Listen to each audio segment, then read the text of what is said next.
amis, bonsoir dans cette émission, soyez les bienvenus, on s'y retrouve. J'ai tout mis à l'envers dans cette phrase. En tout cas, je suis ravi d'être avec vous, vous connaissez le principe, on parle de tout, on parle de sujets d'actualité, notamment ce soir, on va parler de sujets très importants aussi tout à l'heure avec notre invité. Et puis, cette émission, soit vous nous regardez, soit vous nous écoutez, et vous écoutez nos douces voix sur Spotify, Deezer, Apple Music. En tout cas, c'est l'occasion de temps en temps mettre pause, de nous écouter en voiture, ça me permet de le rappeler. Si vous avez envie de réagir, vous pouvez réagir dans l'espace commentaire, dans le chat en direct. Vous pouvez envoyer des mails, vous pouvez dire que vous n'êtes pas d'accord avec Joy quand elle parlera, ou avec Thibaut. Thibaut, tu as l'habitude. J'ai l'habitude. Oh, donc ça mais va. C'est pas gentil du tout. On n'est pas obligé d'en rajouter, mais j'ai l'habitude. Voilà, on est rodé. Mais en tout cas, on est vraiment heureux de le faire pour vous. Et ce soir, donc Nathalie, tu es là avec nous quand même. Je te salue. Parce que c'est vrai que c'est gentil de penser à moi. Je les ai présentés les deux, mais tu vas bien? Oui, merci Ben, ça va. Toujours heureux, ravi de t'avoir. C'est gentil. Les deux autres, vous allez bien? Les autres, je vais bien. Je peux pas m'exprimer pour toi. Elle a failli. Ouais, c'est ça. Je vais très bien. Les femmes prennent le pouvoir, tu vois, de plus en plus. Mais j'avoue qu'elles sont plus nombreuses que d'habitude. Ça me fait... excusez-nous, pour une fois, on n'est pas en minorité.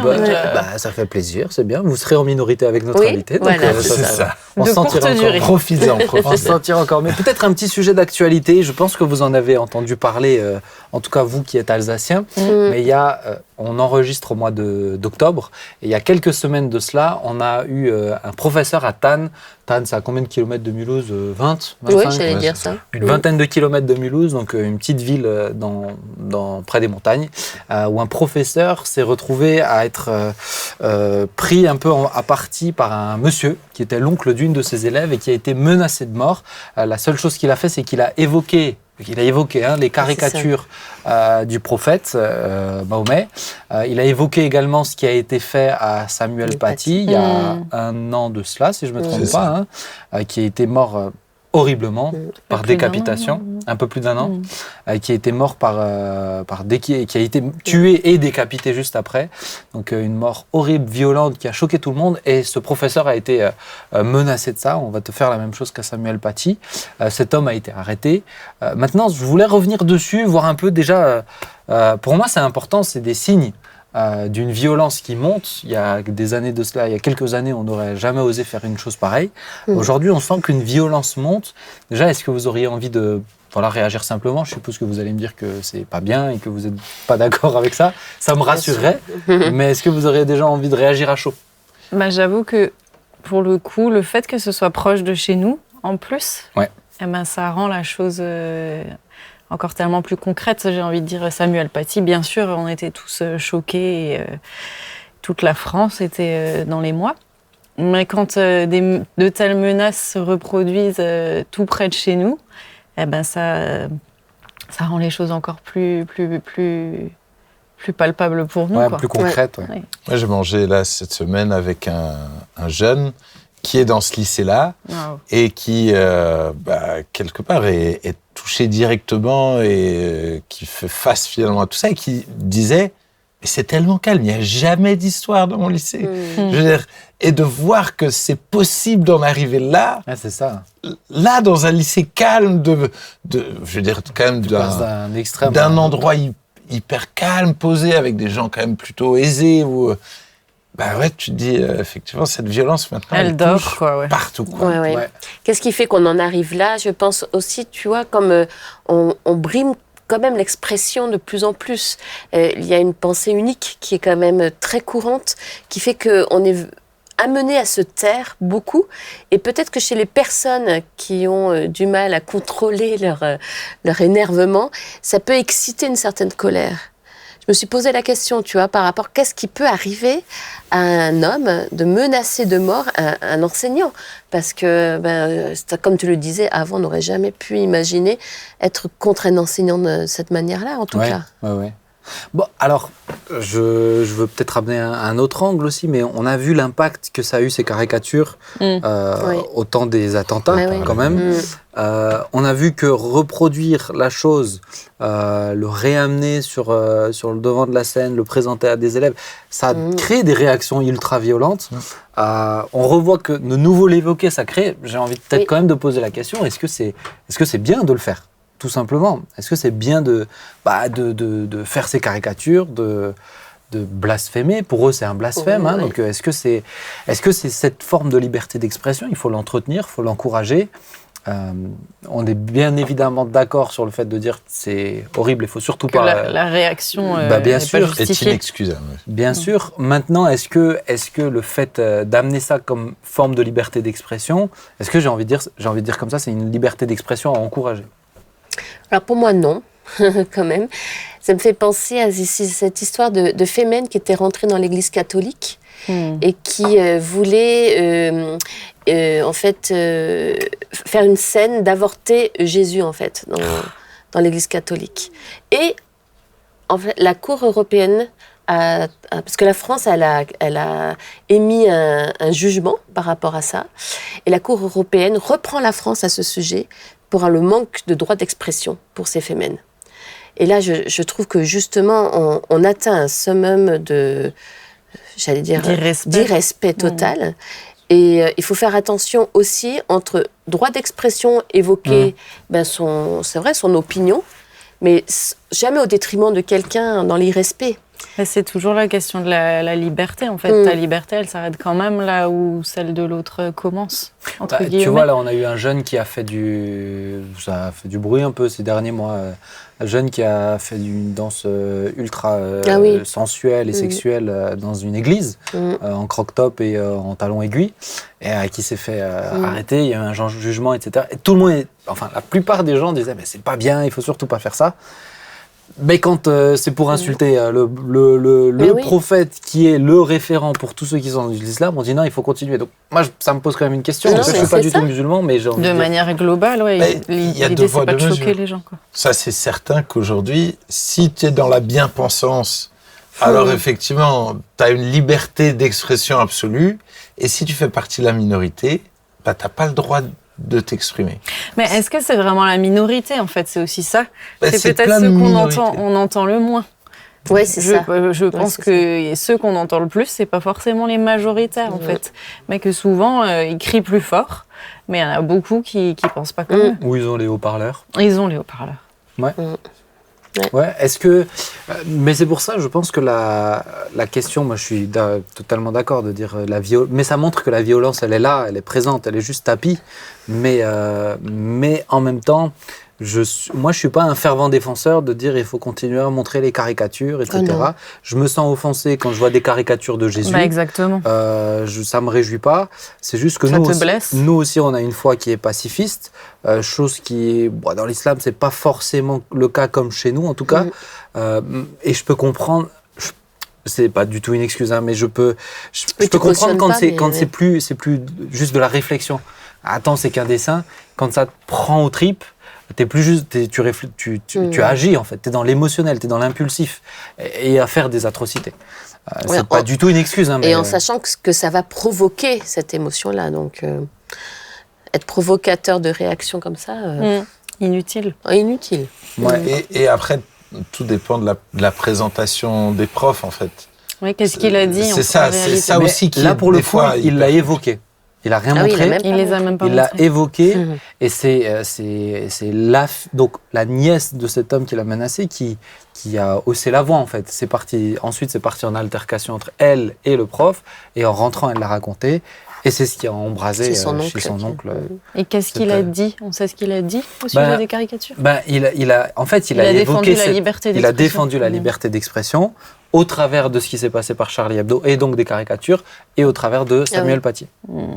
Donc c'est une défense de la liberté d'expression. C'est pour ça que là, je ne veux pas cibler juste sur ce fait-là parce que pour moi, il était vraiment plutôt tranquille, j'ai envie de dire. Mais tu vois, on sent bien que la question de la caricature d'un prophète, elle est violente, elle pose souci à la France. C'est ça. C'est ça. Mais oui. Donc vous n'êtes pas forcément aussi pour entretenir ce genre de message-là. C'est plus forcé. Je suis assez d'accord avec ce que tu dis dans la liberté d'expression. La liberté d'expression, il faut qu'elle s'arrête à un endroit, quoi. Ouais. Comme tu disais, c'est le débat de la liberté. Mais en même temps, est-ce que... Mais pas tomber dans l'autre extrême, c'est-à-dire où tu n'as plus rien le droit de dire, ou... C'est là où c'est vraiment un équilibre, parce que je trouve que c'est intéressant d'être capable de reprendre ces faits d'actualité. Et je trouve des fois pour la jeune génération qui ne sait plus analyser les faits d'actualité, qui ne sait plus analyser tout ce qui se passe dans les médias, pour moi, le rôle des professeurs, ça devrait être d'éduquer, à réfléchir, à se poser des questions, à avoir un avis critique et tout ça. Et donc, ça passe par les confronter avec certaines de ces choses-là. Au moins les évoquer. Donc, je trouve que c'est un équilibre à trouver, parce qu'effectivement, si on met tout sous le tapis, en fait, il y a ce que tu dis et il y a la manière de le dire. C'est ça. Tu vois. En soi, les caricatures, c'était, à mon avis, pas du tout une bonne façon de dire un message. Après, ce professeur ne les a même pas montrés, donc voilà. Mais c'est pareil, tu peux tout dire, entre guillemets, mais de quelle manière et avec quelle motivation, quoi. Ouais, d'où l'importance de bien le communiquer. Moi, je peux parler avec des musulmans très librement, même ils sont très ouverts en fait à parler même du prophète Mahomet, même de dire moi je crois pas qu'il est prophète, etc. Ça part pas dans des. Mais parce que là c'est de l'insulte. Oui, c'est différent. Ouais. C'est de l'insulte, c'est pas la même chose. Et nous, ça nous fait aussi mal en fait. C'est ce que tu disais tout à l'heure. Quand on voit Jésus caricaturé, c'est blessant en fait. Tout à fait. Je pense que ça serait intéressant de poser la question, est-ce que c'est, par exemple, des personnes qui font des caricatures comme ça, qui insultent, accepteraient qu'on le fasse pour leur propre personne? Moi, Jésus est plus important que ma propre vie. Donc, est-ce qu'ils seraient d'accord qu'on les caricature, eux, dans des journaux publics devant... Je pense que des fois, c'est d'inverser un peu la chose pour dire, mais est-ce que est-ce que si c'est violent pour toi, c'est que c'est violent pour d'autres, quoi. Ok, bon, voilà un petit sujet, un sujet d'actualité, mais je pense qu'il nous pousse aussi à prier parce qu'on sent que ça, comme le disait ton jeune, Tan, c'est vraiment. C'est tranquille, quoi. Faut être motivé pour. Il était choqué, quoi. Il était choqué que c'était réellement chez lui, dans son monde. Comme tu l'as dit toi, Joy, c'est concret, quoi. C'est encore plus palpable. C'est ça. Et je pense que ça va le devenir de plus en plus. C'est ça. Et cette violence inhérente, je crois qu'il nous faut effectivement toujours la dénoncer. C'est-à-dire qu'on a le droit de ne pas être d'accord, mais ne pas être d'accord, ça n'excuse jamais la violence, ni verbale, ni physique, ni tout ça. On a le droit d'exprimer qu'on n'est pas d'accord, et je pense qu'il faut, mais effectivement, il faut savoir se maîtriser. On va passer à un deuxième sujet, parce qu'on a un invité qui a fait un peu de route pour être avec nous en live. C'est pas souvent que ça arrive, des gens qui font beaucoup de route. Et là, il a fait beaucoup de route pour être avec nous. Donc, on est vraiment ravis. Et le 2 décembre, c'est la journée mondiale pour l'abolition de l'esclavage. Alors, forcément, quand on veut parler de l'abolition de l'esclavage, il faut prendre un angle. Et là, l'angle qui a été choisi, c'est la traite des femmes dans la prostitution, dans l'industrie aussi pornographique. Donc, j'ai demandé à quelqu'un qui connaît beaucoup mieux que moi et probablement que vous aussi, je pense, ce sujet. On va discuter un peu avec lui tout à l'heure. C'est Philippe Decourroux qui est avec nous. Philippe, je t'invite à venir sur le plateau, si tu le veux bien. Avec grand plaisir. Comment vas-tu? Mais très bien, très bien. Bon, on est ravis si tu vas bien. C'est magnifique de pouvoir Merci d'avoir pris la voiture, d'être venu nous rejoindre sur le plateau. Merci. Alors, pour moi. Peut-être Philippe, avant de rentrer dans le sujet, est-ce que tu peux nous dire un petit peu, te présenter pour ceux qui ne te connaissent pas, qui tu es, ce que tu fais? Je suis musiciennaire. C'est joliment dit. Voilà, j'ai un parcours assez atypique dans la musique, avec après une première formation de mécanique auto, et j'ai plusieurs diplômes de musique, et puis à un certain moment, à 25 ans, j'ai découvert l'évangile, et j'ai voulu servir le Seigneur, et puis je l'ai fait à travers la musique, à travers des chants, à travers des CD, des films, des livres maintenant aussi. Voilà. J'en profite. Donc, musicien, missionnaire. J'en profite pour le présenter parce que j'ai eu l'occasion de le lire. Vraiment un chouette livre rempli de témoignages sur la liberté en Christ, comment Dieu peut nous amener à la liberté en Christ. Donc tous ceux qui se posent des questions, comment se sentir libre dans sa vie, je vous encourage à le lire, c'est rempli d'histoires. Et c'est vraiment encourageant aussi. Et ça nous permet de comprendre aussi là où nous ne sommes pas libres. Parce que les gens qui sont vraiment libres, qui connaissent cette vraie liberté, ils ne sont pas légion quand même, et ça vaut la peine de savoir de prendre conscience de ce qui nous garde captifs et comment s'en libérer. Donc, le livre s'appelle Libéré de Philippe Decourroux. Et puis, vous le trouvez dans plein de bonnes librairies, notamment Librairie Philadelphie. Et puis, partout sur Internet, je suppose aussi. Voilà. N'hésitez pas. Vraiment, c'est un livre qui peut encourager et que vous pouvez distribuer aussi. C'est vraiment un livre à distribuer facilement, je trouve. Ça fait pas un an qu'il est sorti. Il est en train, soit terminé, soit en cours de traduction en 4 langues. Et déjà distribué au-delà des limites de la francophonie. Super. Merci Seigneur. Alors Philippe, peut-être tu peux expliquer aussi, moi ce qui m'avait poussé à t'inviter sur cette émission, c'est parce que je sais que la traite des femmes, particulièrement aussi au travers de la prostitution, était une cause qui te touchait beaucoup. Tu en as notamment fait un film, il y a combien d'années de cela ? 11 ans, je crois. 11 ans de cela. Ça s'appelait le Nouvel Esclavage. C'est ça. Alors peut-être, pourquoi tu as réalisé ce film ? Pourquoi tu t'es senti concerné par cette cause ? Alors, d'abord, ce qu'il faut dire, on parle de traite des femmes. Malheureusement, il faut dire la traite des femmes et des enfants. Ouais.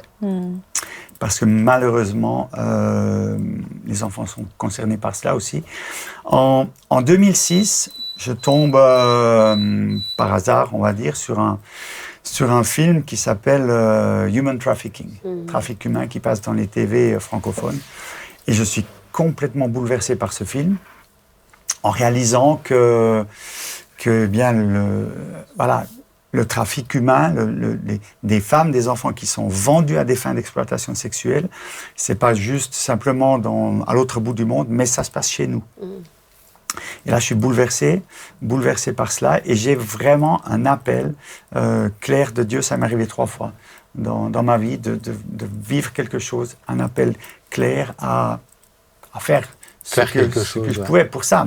Plutôt que de dire on ne peut rien faire, la bonne question, et ça c'est valable pour tout un chacun, la bonne question, la mauvaise affirmation, c'est dire on ne peut rien faire ou je ne peux rien faire. La bonne question, c'est de dire qu'est-ce que je peux faire. En tant que chrétien, le minimum, c'est de pouvoir prier, et voilà. Et qu'est-ce que je pouvais faire ? En étant chanteur, compositeur, je me suis dit, tiens, je vais demander à Dieu, donne-moi une inspiration. J'ai créé la chanson Les Filles de l'Est qui a donné un clip. Et puis avec ce clip, on a fait un film qui s'appelle justement Le Nouvel Esclavage, qui a été sous-titré en 15 langues, qui a été distribué à des dizaines de milliers. On a distribué plusieurs dizaines de milliers de DVD. Et ce DVD, aujourd'hui encore, est distribué en Côte d'Ivoire, parce qu'on a une mission là-bas. Et récemment encore, j'étais en tournée là-bas. Des officiels, des professeurs de lycée ou d'université ou des politiques disaient mais on a enfin quelque chose, on a enfin un outil qui nous permet de mettre des mots sur une réalité que l'on connaît mais qui est un peu abstraite. On sait que ça existe mais on ne sait pas comment, on ne sait pas l'expliquer. Et puis voilà, on peut le faire avec ce film-là. Alors peut-être commencer comme ça. Pourquoi quand on parle de prostitution, tu parles d'esclavage moderne. Pourquoi tu rattaches ça à de l'esclavage ? Déjà, première question. Et puis qu'est-ce qu'on entend aussi peut-être par prostitution ? Alors, ce qu'il faut comprendre, c'est que globalement, on parle de l'industrie du sexe. Oui. L'industrie du sexe, ça génère des dizaines de milliards de dollars par année. Et puis, c'est divisé en 3 branches qui sont intimement liées l'une à l'autre. Le trafic d'êtres humains, la prostitution et la pornographie. Et ces branches sont liées l'une à l'autre. Pourquoi ? Parce que quand on capture, on vend des femmes ou des enfants, c'est pour être dressé à la prostitution. Mais pas seulement. Quand un réseau est démantelé, on retrouve quasiment tout le temps des images pornographiques qui ont été tournées pour être diffusées sur Internet, mais entre autres pour servir de moyen de pression sur les filles en disant, voilà, si tu ne fais pas ce qu'on te dit, voilà ce qu'on va montrer à tes parents, à ta famille, etc. Mais ça part, tu disais, on prend, on vend, ça part d'enlèvement alors ? Alors, parfois oui, parfois on a vraiment... C'est plus subtil. C'est très très complexe. On connaît des cas où des jeunes filles, des enfants, sont vendus par leurs parents. La plupart, très très souvent, ces filles tombent dans le filet de ce qu'on appelle des lover boys. C'est-à-dire, la fille tombe amoureuse, folle d'un prince charmant qui va lui promettre monts et merveilles, je vais t'emmener ici ou là, et elle est vendue. Elle est vendue à des trafiquants. Ouais. Et à partir de là, l'enfer commence. Est-ce que là, on parle de la France ? Ce que tu dis, c'est chez nous, tu parles de la France. Dans ton reportage, tu parles beaucoup, et ta chanson, elle se porte sur ça, les filles de l'Est, donc les pays de l'Est. C'est essentiellement les pays de l'Est ou c'est quelque chose de complètement global. J'ai eu, à travers ce film, Le Nouvel Esclavage, j'ai été en contact, à l'époque, ça fait 5 ou 6 ans, avec un monsieur qui s'appelle Yves Charpenel. Ça vous dit certainement rien.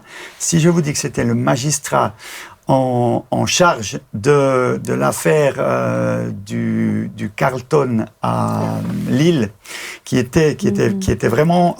lui,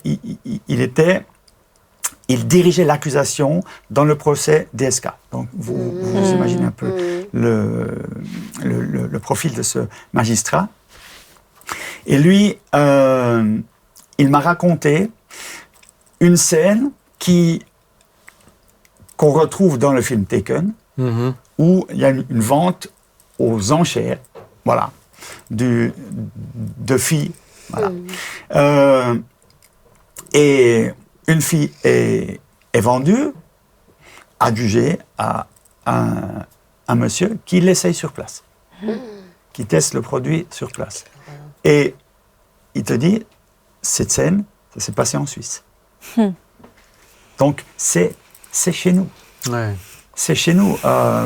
Quelqu'un me disait, il y a je ne sais plus combien de temps, un jour, je me promène dans les vignes d'Alsace et je vois une Africaine assise sur une chaise, là, au milieu des vignes. Qu'est-ce que cette jeune fille fait là ? Elle se prostitue au milieu des vignes d'Alsace. Donc, on voit ça partout. C'est ça qui m'a... À l'époque, ça m'a choqué, parce que, voilà, si ça se passe en Inde ou, je ne sais pas, à l'autre bout du monde, on peut dire, voilà, on peut encore se justifier, mais ça se passe chez nous. Alors peut-être, parce que Thibaut, toi, tu es souvent en contact, alors c'est très bizarrement dit quand c'est présenté comme ça, mais tu es en contact avec les prostituées.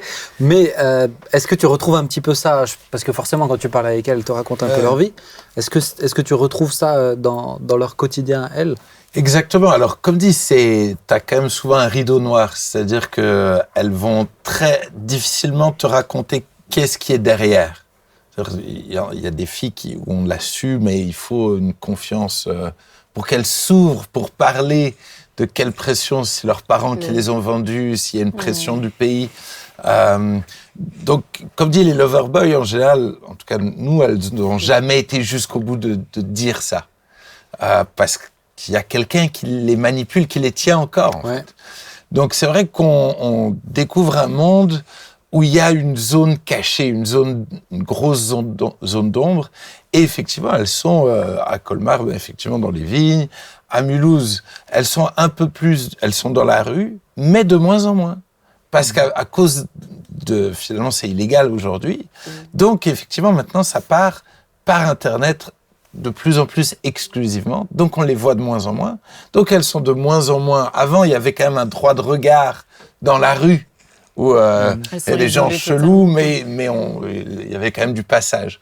Maintenant, le problème, c'est qu'elles sont enfermées. C'est encore plus caché. Ouais. C'est encore plus caché, et tout se fait en cachette. Et effectivement, on tombe sur des situations terribles, avec des violences, et puis il y a un mélange de drogues. Moi, je pense à une femme qu'on suit depuis des années, effectivement, entre la drogue, la pression de la drogue, où elle n'est pas juste esclave d'un système, elle est esclave maintenant de la drogue, de l'alcool, de survivre.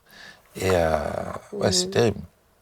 Moi, j'avais entendu cette histoire qui se passait en France, d'une jeune fille en foyer.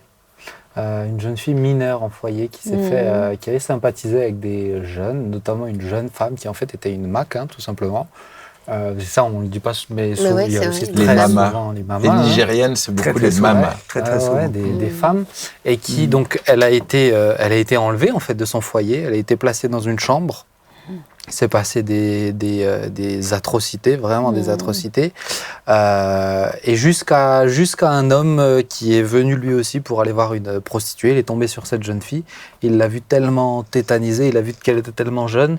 Il a dit, écoute, on va faire comme s'il se passe quelque chose, mais je sors de ça et je vais chercher la police et on te sort d'ici. Et c'est au travers de cet homme qu'elle a pu être sauvée, mais c'était en France. Et ça partait d'un foyer. Ouais, Parce que toutes ces des fois, questions-là... elles fuguent dans des hôtels à côté, en Ouais. fait, régulièrement. Ouais. Les filles des foyers. Ouais, clairement. Parce que dans les foyers, malheureusement, la prostitution dans les foyers qui est énorme, les réseaux de prostitution qui partent des foyers. Alors peut-être pour revenir sur la question de l'esclavagisme, est-ce que tu rattachais tout à l'heure la question de la prostitution à l'industrie pornographique aussi? C'est quelque chose qui pour toi, quand tu dis c'est intimement lié, on en parlait tout à l'heure en off, mais un des discours assumé, parce qu'aujourd'hui, tu parles de plus en plus facilement de pornographie. À l'extérieur, la société en parle hyper légèrement. Tout le monde se fait interviewer, il n'y a pas de tabou, etc. Et on te le présente comme quelque chose, non, c'est décidé, c'est choisi, moi je l'ai voulu. Qu'est-ce que tu aurais envie de dire peut-être à ce niveau-là sur l'industrie pornographique? On nous présente aujourd'hui la pornographie comme on nous a toujours présenté la prostitution, comme quelque chose qui est voulu, qui est librement choisi. Et je veux bien croire qu'il y ait des gens, des filles ou des garçons, parce qu'il y a aussi un monde de prostitution masculine, malheureusement. Je veux bien croire que certaines personnes les choisissent. Je veux bien le croire. Mais il faut me présenter ces gens. Il faut me les présenter et il faut me permettre de poser certaines questions. Voilà. Après, dans la pornographie, oui, je veux bien penser que certaines personnes l'ont choisi, surtout des mecs. Qu'une femme le choisisse, ça peut exister aussi. Ce qu'il faut comprendre, c'est que il y a un chiffre qui est sorti récemment. En France, une personne sur 10, un Français sur 10, une Française, vous savez, comme 7 millions à peu près ou plus d'individus ont été victimes d'inceste. 1 sur 10. 1 sur 10. C'est pas possible. Ça, c'est officiel, ce sont les chiffres. Oh là là. On commence depuis le mouvement MeToo, ça commence de se savoir. Oui, et les chiffres officiels, tu sais qu'il y en a, les officieux sont plus grands en général. Alors, en tout cas, une personne sur 10, ça fait déjà 7 millions sur la France. Plus de 7 millions. À partir de là, une personne qui a subi ce crime qui est l'innommable, surtout quand on parle d'inceste, ça peut être l'oncle, le frère, le cousin, en tout cas c'est au sein de la famille, mais c'est malheureusement aussi fréquemment le père, ça c'est l'innommable. Mais quand une personne a subi cela, finalement, elle est sale. Il y a un dérèglement. Quelque part, une cassure, une blessure, une salissure, une honte qui est là, une odeur. Je parle dans le livre, il y a plusieurs témoignages là-dedans, je parle d'une odeur spirituelle. Une odeur comme l'odeur du sang attire les requins, il y a une odeur spirituelle. Lorsqu'une personne a vécu ça, finalement, un peu de plus, un peu de moins. Pourquoi n'irais-je pas, n'irais-je pas participer, n'irais-je pas être payé pour ça?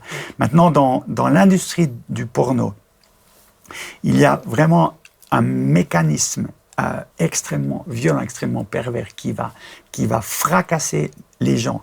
Dans l'enquête que j'avais menée quand j'avais produit le DVD Le Nouvel Esclavage, j'avais recherché sur Internet et je ne sais pas si il y a des choses qu'on peut peut-être pas dire dans cette émission qui sont trop violentes, mais j'avais recherché pour savoir si on pouvait, combien il y avait d'images de jeunes filles qui ont des relations avec des animaux dans la pornographie.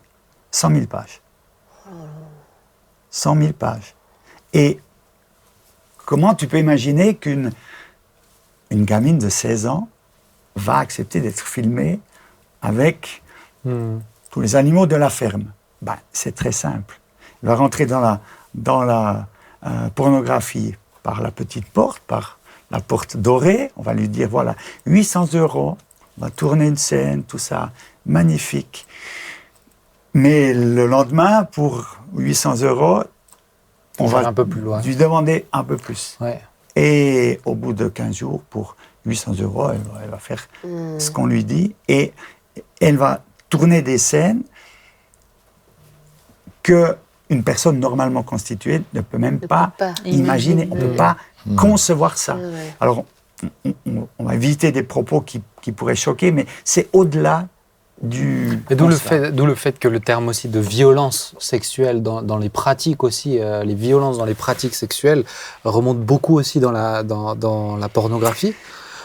Est-ce que au-delà, tu vois, sans même parler de réseau, sans même parler d'enlèvement, etc., est-ce que là, on peut parler à ce niveau-là aussi d'esclavage, d'une certaine forme d'esclavage? Mais totalement, parce que les acteurs, les actrices surtout, mais les acteurs souffrent aussi de cela, parce qu'ils sont dopés au Viagra pour pouvoir tenir sur des... Voilà.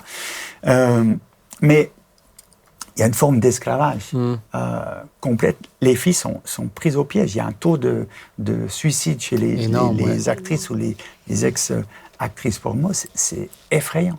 Et c'est un piège. Ça va broyer les gens. On parle dans la pornographie. Aujourd'hui, quand on parle déjà de pornographie, il faut bien savoir qu'est-ce qui se cache derrière le terme. Souvent, dans le milieu chrétien en particulier, dans les églises, on parle de pornographie, on imagine une scène érotique filmée en gros plan. Mais ça existe encore. Mais ça ne correspond plus à ce que les enfants dans les maternelles découvrent se passe sur leur téléphone portable. On parle de scènes d'une extrême violence, de scènes de torture, de scènes où parfois les victimes sont mises à mort. Il y a des mises à mort en direct. On se dit, waouh, c'est vachement bien tourné, c'est performance d'acteur super, sauf que la personne a vraiment été tuée, elle est vraiment morte là-dedans. On parle de plateaux de tournage dans des studios pornographiques où des gynécos sont là pour recoudre les gens, pour les femmes, pour pouvoir finir le film. On est dans ça te montre le degré de violence. C'est d'une cruauté. Il n'y a plus aucune limite. Ouais. On est dans une dimension et je crois que... Alors, on peut dire que ça a toujours existé, il y a eu Sodome et Gomorrhe et tout ça, mais le tsunami pornographique auquel on assiste aujourd'hui, ça, dans l'histoire du monde, ça n'a jamais existé. Internet, en fait. Avec Internet, ça a permis de diffuser cela et c'est accessible en 3 clics sur n'importe quel téléphone portable que des gamins de 6 ans. C'est de plus en plus jeune, hein. Même en France, c'est de plus en plus jeune. Hein. De plus en plus jeune. Et ce qui est grave, nous on l'a vécu, ce qui est grave, c'est que ça arrive partout, y compris dans l'Église. On a eu, dans la campagne jurassienne, un cas où, dans l'Église, un gamin de 12 ans a abusé de sa petite sœur de 6 ans pendant plusieurs mois, mais pas juste, c'était pas juste, juste on joue à papa et maman, c'était ce qu'il avait vu dans les films. On va pas aller trop loin. Mais ça montre que ça, en plus de la traite des personnes, ça montre que ça dérègle complètement ceux qui le consomment. Ceux qui regardent. C'est ça. Absolument. Et ce que j'ai essayé de démontrer dans ce film, Le Nouvel Esclavage, c'est que l'esclavage, il est de part et d'autre. Parce que les gens qui sont happés par la pornographie sont eux aussi esclaves. Et moi, je suis tombé dans la pornographie quand j'avais 11 ans. Nous étions en 71, il n'y avait pas Internet. Voilà. Je ne peux même pas penser où j'en serais aujourd'hui si j'avais eu accès à Internet à cette époque-là. Parce que j'avais 11 ans, ça m'a complètement flingué intérieurement. Je suis devenu un obsédé sexuel. Voilà, instantanément. Et jusqu'à 25 ans, jusqu'à ce que je découvre l'Évangile, jusqu'à ce que je puisse être libéré, j'étais libéré de cela. Je suis sorti de la pornographie très facilement, mais pour que la pornographie sorte de mes pensées, ça a mis quelques années. Aujourd'hui, avec 3 clics sur Internet, tu arrives dans les pires trucs. Voilà, il y a vraiment une prise de conscience. Moi, je pense que c'est la pornographie aujourd'hui, c'est un signe de la fin des temps.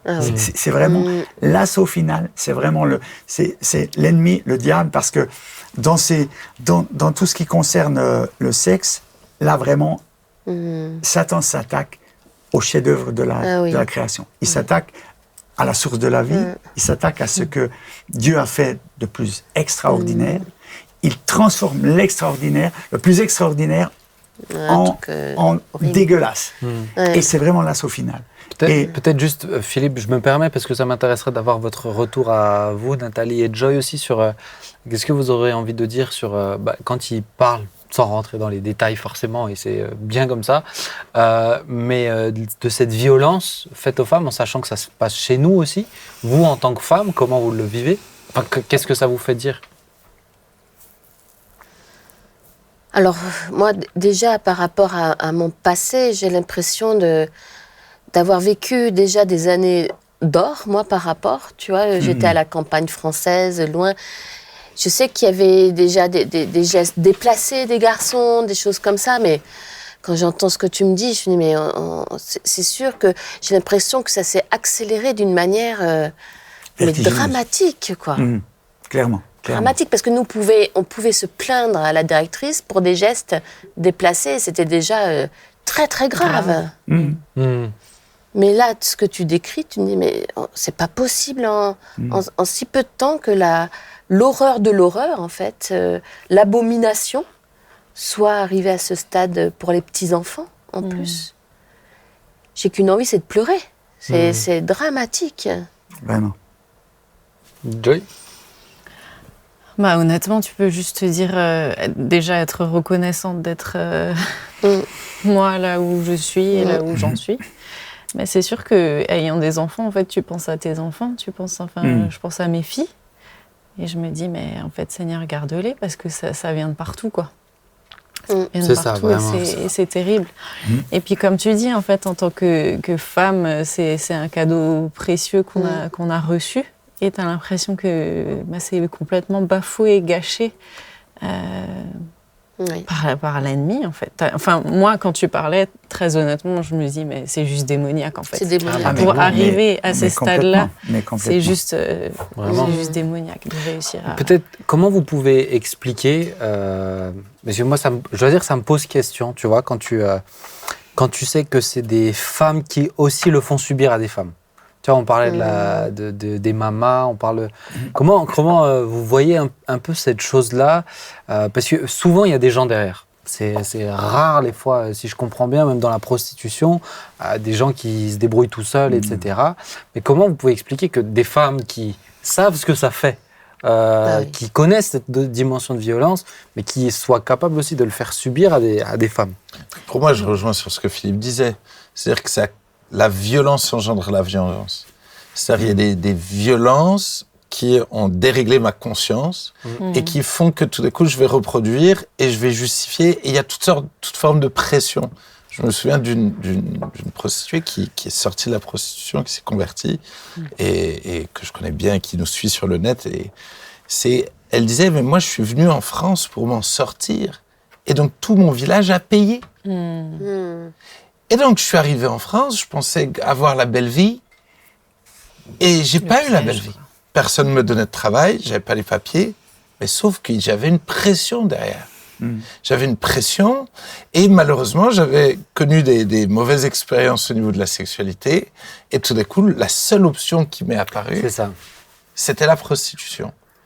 Et donc, c'est cette violence, finalement, cette pression-là, qui est là, qui amène tout d'un coup à faire des compromis, et tout d'un coup, elle faisait partie de ceux qui sont tombés dans la prostitution et qui ont commencé à mettre même de la pression sur d'autres pour entrer dans la prostitution. Et tout d'un coup, il y a un engrenage extrêmement violent qui s'est enclenché dans sa vie. Et je pense que malheureusement, on ne mesure pas à quel point ça commence petit, entre guillemets. Hein, mais comme tu dis, la porte dorée, voilà, qui t'amène... Et je pense aussi que en parallèle de ça, mine de rien, il y a aussi le pouvoir de l'argent quelque part, c'est ça. qui est une idole. Je pensais à ça encore hier. Dans la Bible, c'est clairement décrit comme une des plus grandes idoles qui soit en fait. Et c'est l'argent qui tient tout ça. Tu disais que ça produit des dizaines de milliards de dollars par année. Je veux dire, c'est un truc de fou. Aujourd'hui, tu as des femmes ou des hommes qui vivent en vendant des vidéos sur Internet pour des abonnés, etc. Enfin, voilà, c'est des sites pornographiques comme ça, mais ils touchent 50, 60 000 euros par mois. Il y a des filles qui, en France qui vendent leurs culottes pour pouvoir payer leurs études. Tu te rends compte ? Et ça, c'est là où moi je te rejoins totalement en disant c'est ici quoi. C'est ici parce que c'est des histoires, des choses que je raconte là. Je suis à une personne de connaître ces gens-là par exemple. C'est juste à côté. Et c'est là où je pense que je pense qu'il faut qu'on. La question, alors peut-être Philippe, mais c'est qu'est-ce que tu l'as dit avant, mais au moins la moindre des choses, c'est se poser, mais qu'est-ce qu'on peut faire ? Alors qu'est-ce que tu aurais envie de dire à ce niveau-là ? Déjà, je pense que c'est urgent. C'est très tard, mais on va croire que c'est pas trop tard que ces questions soient abordées dans l'Église. Dans l'Église, on a souvent évité ça parce que, mon Dieu, on va pas parler de ces choses, mais ça a été une grosse erreur. Alors après, il faut savoir comment en parler. C'est pas évident. C'est délicat, c'est pas évident. C'est pas évident de faire plus de dégâts qu'autre chose quand on en parle mal. Mais il faut vraiment parler de cela. J'ai participé à l'écriture d'un livre qui va sortir la semaine prochaine, qui a été produit par Éric Péchin. Je sais pas si ça me dit quelque chose. Un connaît, je pense. Et ça s'appelle Urgence, un appel à la repentance. Et plusieurs intervenants des ministères, des prophètes, des serviteurs de Dieu interviennent sur un chapitre ou un thème ou un autre. Et moi, j'ai un chapitre sur l'immoralité sexuelle. Et je parle notamment de ce que l'on évoque aujourd'hui. Et là, c'est important enfin, j'espère que ce livre sera diffusé, sera lu, sera intégré par les pasteurs, les responsables, pour prendre conscience de cela. Et puis, on arrive dans ce livre presque à chaque fin de chapitre à évoquer 2 Chroniques 7,14. Si mon peuple, sur qui est invoqué mon nom, s'humilie, prie, cherche ma face, s'il se détourne de ses mauvaises voies, je l'exaucerai des cieux, dit Dieu. J'effacerai son péché et je guérirai son pays. On est aujourd'hui dans une civilisation qui est malade. C'est malade. Quand on imagine ces choses-là, c'est malade. Mais ça veut dire, ce verset que je viens de citer dit, c'est la responsabilité du peuple de Dieu. C'est pas, je ne suis pas dans le problème. Je ne suis pas la cause du problème, mais je suis responsable d'amener la solution.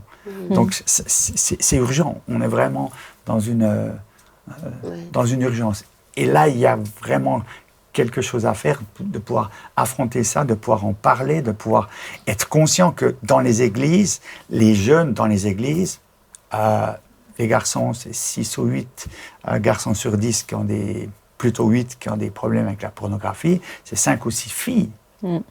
Sur 10 qui ont des problèmes avec la pornographie. Alors tu disais que tes filles soient préservées de toute forme d'abus, mais aussi... Non, mais de l'inverse aussi. De tomber là-dedans. Parce que même ces stades, j'ai l'impression que c'est... on est même plus. On est plus. On est même plus. On peut être plus. Ouais. Voilà. Même chez les filles, ouais. Malheureusement. Je te pose une question, parce que j'en profite comme t'es suisse. Qu'est-ce que tu penses des maisons de prostitution en Suisse ? Parce qu'on le présente, tu sais, c'est quelque chose qu'on ramène de temps en temps en sujet en France, mais on le présente comme quelque chose de beau, c'est plus sécurisé, c'est un meilleur cadre, il y a du suivi, etc. Quel est ton point de vue, toi, là-dessus ?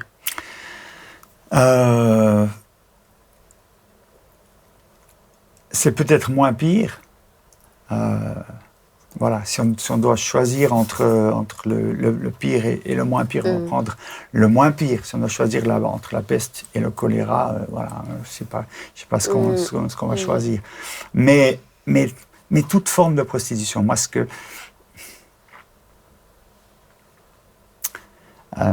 je dis avec beaucoup d'émotion, parfois, j'ai rencontré un certain nombre de prostituées, je disais, je les défiais, je disais,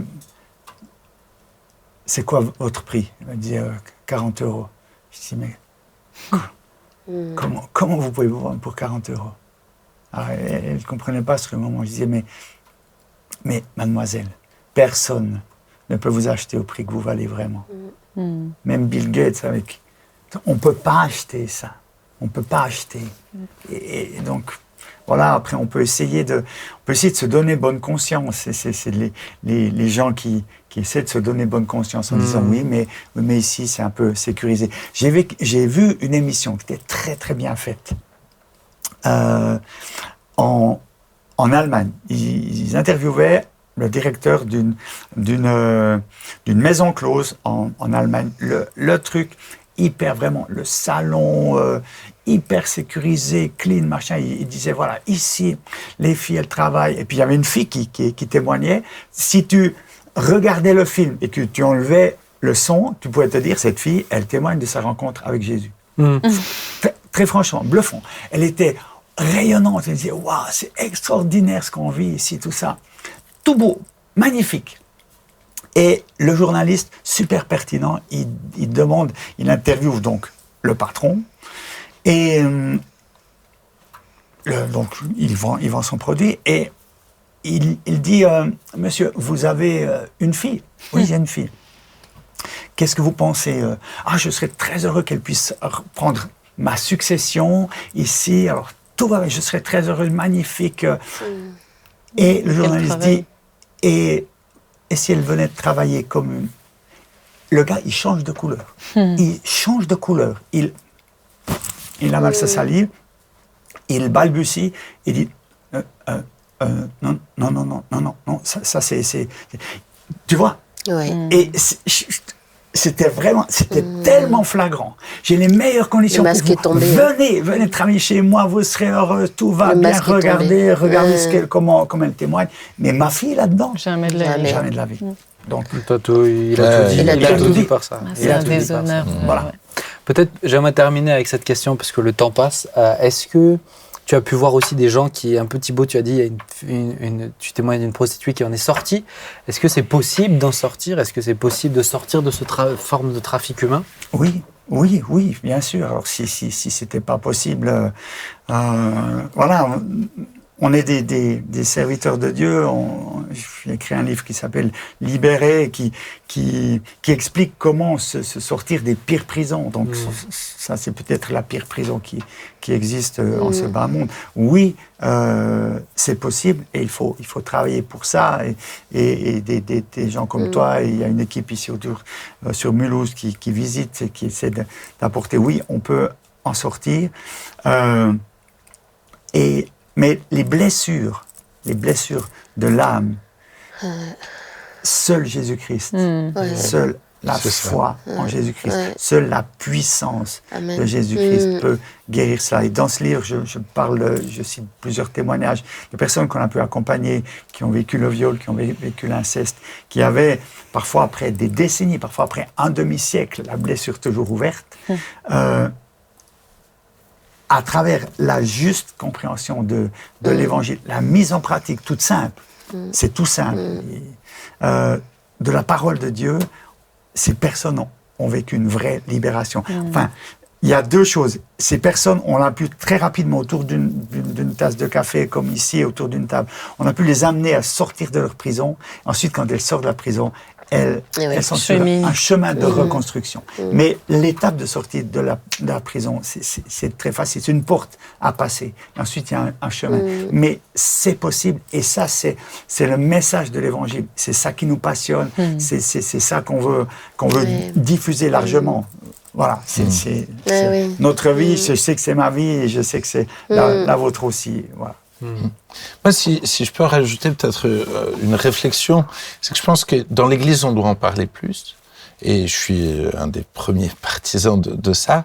Mais peut-être d'aider les parents à aussi en parler plus. Alors, je sais que des fois, mais il y a une éducation sexuelle qu'on laisse malheureusement la société éduquer sexuellement nos enfants. Et je crois que c'est le rôle premier des parents. Alors l'Église peut aider, mais elle a aussi ses limites. Et pour moi, les parents ont vraiment une responsabilité à ce niveau-là d'éduquer, vraiment d'accompagner dans la gestion des réseaux, tout ça. Pas juste dire c'est bien, c'est pas bien, pas juste. Je pense que des fois on a été trop simpliste parce que ça nous gêne.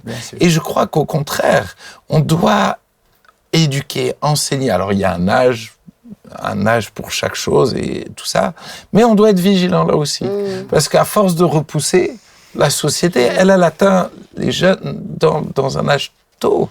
Et donc, pour moi, il y a vraiment un cri de mon cœur aussi aux parents, de dire prenez vos responsabilités, d'enseigner, d'éduquer, d'accompagner, dans les deux domaines que tu disais, d'éduquer pour leur choix à eux, de faire attention à leur corps, à tout ça, et puis dans la gestion de ce qu'ils vont regarder, dans ce qu'ils vont voir à l'école, leurs camarades de classe comment réagir face à ce que on va te montrer, à ce que les autres vont faire. Et pour moi, il y a urgence. Alors, pour compléter ce que tu dis là, je dirais que de dire aux parents, prenez vos responsabilités, oui, mais il y a des gens qui ne savent pas. Et donc, est-ce que le rôle de l'Église ne serait pas aussi d'accompagner les parents à prendre ces responsabilités? Merci beaucoup, Philippe. Le temps passe. Ce que je te propose, est-ce que tu veux bien prier pour terminer cette émission, pour ce sujet aussi, et voilà. Tout ça. Plaisir.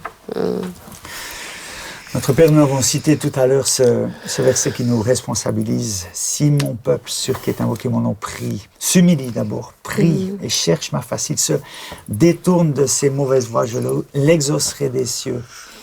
J'effacerai son péché, je guérirai son pays. Seigneur, je te prie pour toutes ces personnes dans l'Église ou dehors de l'Église qui sont esclaves d'une manière ou d'une autre, pris dans les filets de l'esclavage sexuel, soit dans la consommation de pornographie, soit dans